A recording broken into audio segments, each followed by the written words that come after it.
नमस्कार, मंडल news bulletin में आपका स्वागत है। आइए पेश करते हैं आज के कुछ प्रमुख व मुख्य समाचार। अब तक यदि आपने मंडल न्यूज के इस चैनल को लाइक व सब्सक्राइब नहीं किया है तो जल्द से जल्द इस चैनल को लाइक व सब्सक्राइब जरूर कर दें।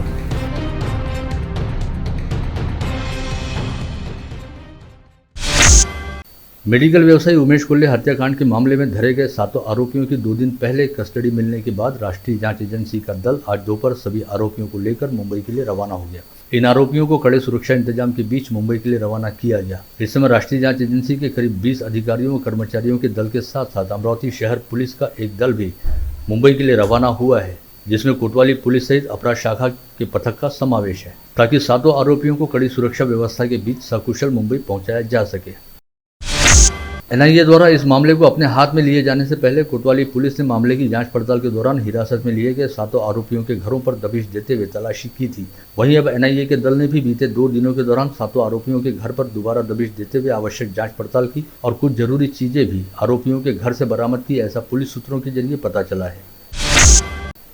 आज दोपहर 1:30 बजे कोल्हे हत्याकांड के 7 आरोपियों को मुंबई ले जाने से पहले एनआईए की टीम उन्हें स्वास्थ्य परीक्षण के लिए मेडिकल जांच के लिए इरविन अस्पताल लेकर पहुंची, जहां पर 7 आरोपियों का मेडिकल टेस्ट कराया गया, जिसके बाद एनआईए का एक दल 7 आरोपियों को अपने साथ लेकर कोतवाली पुलिस व अपराध शाखा की टीम के बंदोबस्त में अमरावती से सड़क मार्ग के जरिए मुंबई के लिए रवाना हो गया।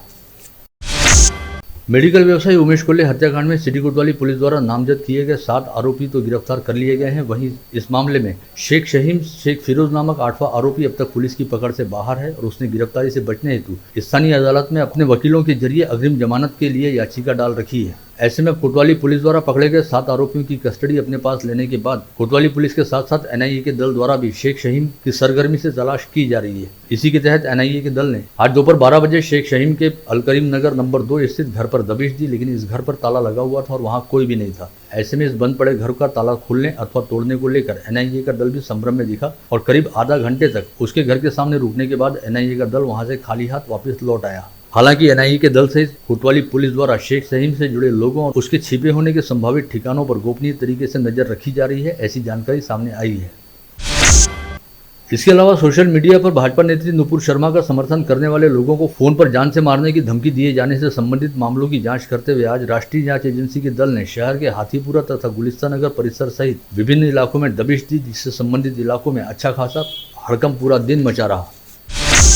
इसके तहत शहर के वरिष्ठ चिकित्सक डॉक्टर श्रीगोपाल राठी एवं अन्य 3 लोगों को धमकी देने के मामले में सिटी कोतवाली पुलिस थाने में 4 लोगों को पूछताछ के लिए भी बुलाया गया, लेकिन इस मामले में कोई अधिकृत शिकायत नहीं होने के कारण कोतवाली पुलिस ने कड़ी पूछताछ करने के बाद इन चारों को कड़ी हिदायत देकर छोड़ा। पता चला है कि पुलिस ने रहबर हेल्पलाइन से जुड़े रहने वाले राजिक मिर्जा, डॉक्टर फैजान, डॉक्टर जीशान व अनीक अहमद नामक 4 लोगों को पूछताछ के लिए थाने में बुलाया था।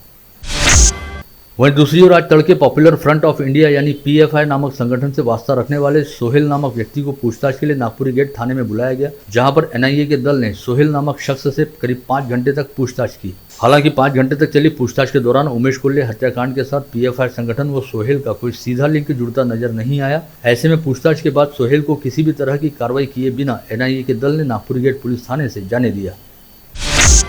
मेडिकल व्यवसायी उमेश कोल्हे हत्याकांड वाला मामला इस समय अमरावती शहर व जिले के साथ साथ राज्य सहित पूरे देश में चर्चा का विषय बना हुआ है। ऐसे में शनिवार से विभिन्न न्यूज चैनलों और नामांकित मीडिया संस्थानों के प्रतिनिधि अमरावती में डेरा जमाए बैठे हैं, जो पल पल की खबरों को देश सहित दुनिया के सामने अपडेट कर रहे हैं। ऐसे में आज मीडिया कर्मियों के लिए काफी भागम भाग वाली स्थिति रही, क्योंकि एनआईए द्वारा कोल्हे हत्याकांड में धरे गए 7 आरोपियों को कोतवाली पुलिस थाने के लॉकअप से निकालकर मुंबई ले जाने की तैयारी करते हुए उन्हें मेडिकल चेकअप के लिए इरविन अस्पताल ले जाया गया, जहां से एनआईए का दल 7 आरोपियों को लेकर मुंबई के लिए रवाना हुआ। वहीं दूसरी ओर एनआईए के एक दूसरे दल ने नागपुरी गेट पुलिस थाना क्षेत्र अंतर्गत इस मामले में वांछित 8वें आरोपी शेख शहीम के अलकरीम नगर परिसर स्थित घर के साथ साथ हाथीपुरा व गुलिस्तान नगर परिसर में कुछ स्थानों पर छापा मारा। ऐसे में सभी मीडिया कर्मी कोतवाली से इरविन अस्पताल और नागपुरी गेट पुलिस थाना परिसर के चक्कर काटते रहे।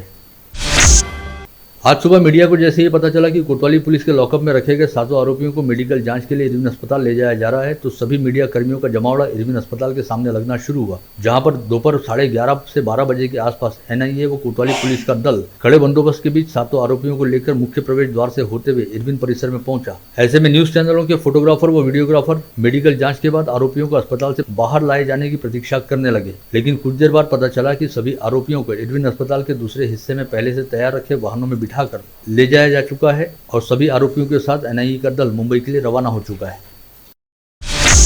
भारतीय जनता पार्टी के दिल्ली प्रदेश इकाई से वास्ता रखने वाले कपिल मिश्रा कल अमरावती शहर के दौरे पर आने वाले हैं। पता चला है कि अपने इस दौरे के दौरान कपिल मिश्रा द्वारा विगत दिनों एक बर्बर व कातिलाना हमले का शिकार हुए उमेश कोल्हे के परिजनों से मुलाकात की जाएगी। इस समय कपिल मिश्रा उमेश कोल्हे के लोकमान्य तिलक नगर स्थित निवास स्थान पर भेंट देंगे और कोल्हे परिवार के सदस्यों के साथ मुलाकात करेंगे। साथ ही इस भेंट के दौरान कपिल मिश्रा द्वारा कोल्हे परिवार को 30 लाख रुपए के सानुग्रह की सहायता राशि भी प्रदान की जाएगी। इससे पहले उदयपुर में हुए कन्हैयालाल हत्याकांड के मामले में कपिल मिश्रा ने राजस्थान के उदयपुर पहुंचकर कन्हैयालाल के परिजनों को जनचंदे के सहयोग से एकत्रित की गई करीब 1.5 करोड़ रुपए की राशि प्रदान की थी। 2 दिन पूर्व ही कपिल मिश्रा ने उमेश कोल्हे के बेटे संकेत कोल्हे तथा बड़े भाई महेश कोल्हे के साथ फोन पर वार्तालाप किया और उन्हें जल्द ही अमरावती आकर मुलाकात करने का आश्वासन भी दिया था। आगामी 10 जुलाई को आषाढ़ी एकादशी पर आयोजित होने वाली पंढरपुर यात्रा में शामिल होकर अपने आराध्य भगवान श्री विठ्ठल रुक्मिणी का दर्शन करने हेतु वारकरी श्रद्धालुओं की सुविधा के लिए मध्य रेल द्वारा अमरावती से पंढरपुर तक 6 व 9 जुलाई को विशेष ट्रेन चलाए जाने की घोषणा की गई थी। ऐसे में आज 6 जुलाई को दोपहर 2:30 बजे पंढरपुर के लिए रवाना होने वाली ट्रेन में सवार होने हेतु वारकरियों का जत्था अकोली परिसर स्थित नया अमरावती रेलवे स्टेशन पहुंचा, जिनकी अगवानी करने और उन्हें विदाई देने के लिए जिले की सांसद नवनीत राणा सहित विभिन्न जनप्रतिनिधि व अनेकों सामाजिक संगठनों के पदाधिकारी व कार्यकर्ता रेलवे स्टेशन पर मौजूद थे। लेकिन आज पहले ही दिन यह ट्रेन कई घंटे लेट हो गई और शाम तक यह ट्रेन नया अमरावती रेलवे स्टेशन पर पहुंची ही नहीं थी। ऐसे में सभी वारकरियों को यहां पर कई घंटों तक ट्रेन के इंतजार में बैठे रहना पड़ा। वहीं ट्रेन की इस लेट लतीफी को लेकर सांसद नवनीत राणा सहित सभी जनप्रतिनिधियों व सामाजिक संगठनों के पदाधिकारियों द्वारा अपनी नाराजगी जताई गई। सांसद नवनीत राणा ने रेलवे विभाग से पंढरपुर ट्रेन में सामान्य बोगियों की संख्या को 3 से बढ़ाकर 6 करने का सुझाव दिया, जिस पर रेल विभाग ने पंढरपुर वाली ट्रेन में अतिरिक्त डिब्बे बढ़ाने का निर्णय लिया है।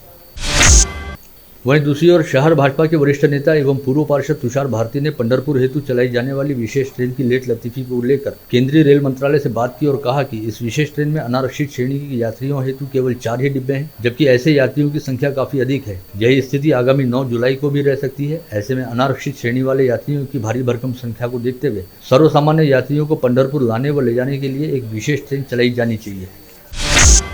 शिवसेना की महानगर शाखा द्वारा आज अमरावती से पंढरपुर के लिए रवाना हुए वारकरियों का स्वागत करने के साथ ही उन्हें प्रसाद वितरण किया गया और जय हरि विठ्ठल की गूंज में वारकरियों को पंढरपुर यात्रा पर बड़े स्नेह के साथ रवाना किया गया। इस समय शिवसेना के उप महानगर प्रमुख संजय शेटे व उनकी टीम ने अभंगवाणी का आयोजन करते हुए माहौल को भक्तिमय कर दिया था। बीते कुछ दिनों से अमरावती शहर से जिले में एक बार फिर कोविड संक्रमितों की संख्या उछाल भरती नजर आ रही है, जिसे महामारी की नई लहर के तौर पर देखा जा रहा है। बीते सप्ताह में 2 बार संक्रमितों की संख्या ने दहाई का आंकड़ा पार कर लिया। वहीं जारी सप्ताह में आज अमरावती जिले में 17 कोविड संक्रमित मरीज मिले हैं। यह हाल फिलहाल के दौरान कोविड संक्रमितों का सर्वाधिक आंकड़ा है। इसके साथ ही जिले में एक्टिव पॉजिटिव मरीजों की संख्या बढ़कर 62 हो गई है, जिसमें से 2 मरीजों को कोविड अस्पताल में भर्ती किया गया है। वहीं मनपा क्षेत्र में 29 व ग्रामीण क्षेत्र में 31 मरीजों को होम आइसोलेशन में रखा है। राहत वाली बात यह भी रही कि बीते 24 घंटे के दौरान जिले में 7 लोग कोविड मुक्त भी हुए। राज्य में एकनाथ शिंदे की नेतृत्व वाली नई सरकार के गठन के बाद अब किसे कौन सा विभाग मिलेगा, इसे लेकर चर्चा चल रही है। साथ ही यह भी कयास लगाया जा रहा है कि शिंदे सरकार द्वारा मंत्री पद का वितरण 11 जुलाई को सर्वोच्च न्यायालय में होने वाली सुनवाई के पश्चात होगा। लेकिन शिंदे समर्थक विधायकों में से कुछ लोगों ने मंत्री पद की अपनी इच्छा को छुपाकर नहीं रखा है। प्रहार जनशक्ति पार्टी के नेता व अचलपुर निर्वाचन क्षेत्र के निर्दलीय विधायक बच्चू कडू ने सामाजिक न्याय विभाग में से अपंग कल्याण मंत्रालय को अलग किए जाने और यह मंत्रालय खुद को सौंपने के साथ ही खुद को अमरावती में पालक मंत्री पद का जिम्मा दिए जाने की इच्छा व्यक्त की है। साथ ही उन्होंने यह भी कहा कि यदि उन्हें इसके अलावा भी कोई अन्य मंत्री पद मिलता है तो वे इसमें संतोष करेंगे। गत रोज चांदूर बाजार में बाढ़ सदृश स्थिति निर्माण हुई, जिसे देखते हुए विधायक बच्चू कडू गत रोज ही तत्काल बाढ़ पीड़ित क्षेत्र का मुआयना करने हेतु संबंधित इलाकों में पहुंचे और अपने जन्मदिन के कार्यक्रमों को छोड़कर उन्होंने बाढ़ पीड़ितों के रहने व भोजन करने की व्यवस्था उपलब्ध कराई। साथ ही प्रभावितों को सहायता उपलब्ध कराने के लिए संबंधित अधिकारियों को आवश्यक दिशा निर्देश भी जारी किए। पूर्व राज्य मंत्री व विधायक बच्चू कडू ने राष्ट्रीय महामार्ग के सुपरवाइजर की जमकर पिटाई की। साथ ही परिसर के नागरिकों की शिकायत के आधार पर इस कंपनी के ठेकेदार के खिलाफ अपराध दर्ज करने के आदेश भी जारी किए। विधायक बच्चू कडू के मुताबिक पुल का काम जारी रहते समय पर्यायी रास्ते के रूप में तैयार किया गया रास्ता पहले ही बारिश में बह गया। ऐसे में यहाँ पर चल रहे काम की गुणवत्ता का अंदाजा लगाया जा सकता है। जिला परिषद व पंचायत समिति चुनाव के लिए आरक्षण ड्रॉ का कार्यक्रम घोषित कर दिया गया है, जिसके तहत आगामी बुधवार 13 जुलाई को जिला परिषद व पंचायत समिति चुनाव के लिए आरक्षण ड्रॉ निकाला जाएगा। ऐसी जानकारी जिलाधीश पवनीत कौर द्वारा दी गई है। महानगरपालिका आयुक्त प्रवीण आष्टीकर ने प्रधानमंत्री आवास योजना को लेकर नियोजन बैठक का आयोजन कर प्रधानमंत्री आवास योजना के घटक क्रमांक 3 अंतर्गत मौजे मसला के 96 फ्लैट का वितरण शुरू करने का आदेश जारी किया। ऐसे में अब सभी संबंधित फ्लैट धारकों को उनके घरकुल का वितरण करना शुरू किया गया है। इसके साथ ही आगामी 1 माह के भीतर बडनेरा में निर्मित 94 फ्लैट धारकों को उनके फ्लैट का वितरण किया जाएगा। श्री शिवाजी शिक्षा संस्था के अध्यक्ष और राज्य के पूर्व मंत्री हर्षवर्धन देशमुख को उनके बेहतरीन सामाजिक कार्यों को देखते हुए पीपल्स एजुकेशन सोसाइटी मुंबई द्वारा भारत रत्न डॉक्टर बाबा साहब अम्बेडकर पुरस्कार घोषित किया गया है। आगामी 8 जुलाई को मुंबई में आयोजित एक समारोह में उन्हें यह पुरस्कार प्रदान करते हुए गौरवान्वित किया जाएगा। जिलाधीश पवनीत कौर द्वारा आज अपने कार्यालय में प्राणी क्रूरता प्रतिबंधक समिति की बैठक में सभी विभाग प्रमुखों से कहा गया कि जिले में अधिक से अधिक गौवंशों को टैग करते हुए जानवरों के लिए सुरक्षितता का निर्माण किया जाए और गौवंश की रक्षा के लिए पुलिस प्रशासन व पशु संवर्धन विभाग आपस में समन्वय रखते हुए काम करे। स्थानीय राठीनगर स्थित श्री रुक्मिणी द्वारकाधीश आध्यात्मिक संस्कार केंद्र यानी इस्कॉन द्वारा इस वर्ष बुधवार 6 जुलाई की सुबह 10 बजे भव्य दिव्य भगवान जगन्नाथ रथ यात्रा का आयोजन किया गया। इस समय पूरा परिसर हरे रामा हरे कृष्णा के जयकार से गूंज उठा था।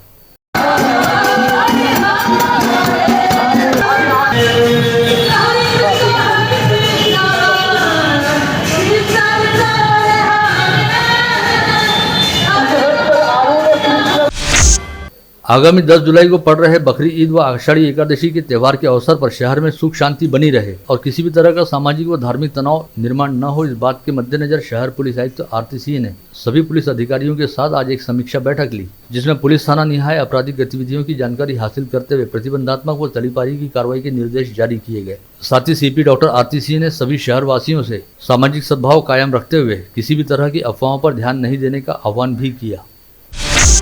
कल हुई मूसलाधार बारिश की वजह से देवरा गांव के नदी किनारे रोहनखेड़ा में 11 केवी विद्युत वाहिनी के 2 पोल धराशायी होकर 9 गांवों की बिजली आपूर्ति ठप हो गई थी, लेकिन महावितरण द्वारा इन विद्युत पोलों को दोबारा खड़ा करने का काम शुरू किया गया और आज सुबह 5 बजे से खंडित विद्युत आपूर्ति को दोपहर 3 बजे तक पूर्ववत कर दिया गया।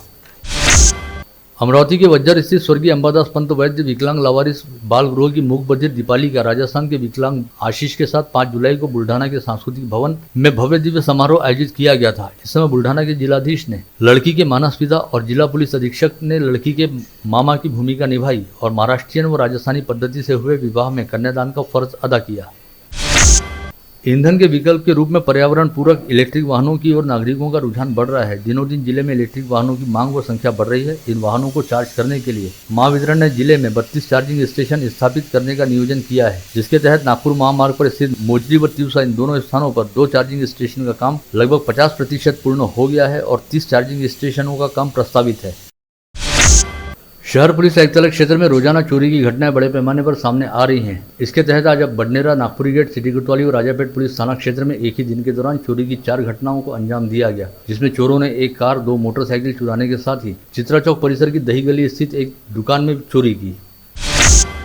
हत्या के अपराध में सेंट्रल जेल में सजा भुगत रहा एक और कैदी फरार हो गया। कैदी क्रमांक C40 साहेबराव अढ़ाऊ आकस्मिक छुट्टी पर शेवती जहांगीर स्थित अपने गांव गया था, लेकिन छुट्टी की समयावधि खत्म होने के बाद कैदी ने छुट्टी का समय और बढ़ा लिया और इस समय के समाप्त होने के बाद भी वह जेल में वापस न आते हुए फरार हो गया। जेल प्रशासन की शिकायत के बाद नांदगांव पेट पुलिस ने इस कैदी के खिलाफ अपराध दर्ज करते हुए उसकी तलाश शुरू की है। योदा पुलिस थाना क्षेत्र के एरन गांव में घरेलू विवाद को लेकर परिवार के 4 सदस्यों ने पति पत्नी पर लाठी व कुल्हाड़ी से हमला करते हुए उन्हें गंभीर रूप से घायल कर दिया। गोकुल उमाले की शिकायत पर पुलिस ने एक महिला सहित कुल 4 आरोपियों के खिलाफ अपराध दर्ज करते हुए आगे की कार्रवाई शुरू की।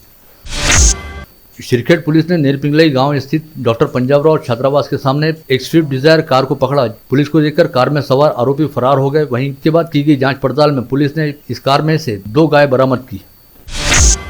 सिटी कोतवाली पुलिस थाना क्षेत्र के मोची गली में हाथ गाड़ी पर आम बेचते समय नशे के लिए पैसे नहीं दिए, इस बात को लेकर मोहम्मद फहीम नामक आम विक्रेता को इमरान घुम्मस नामक आरोपी ने ब्लेड मारकर घायल कर दिया।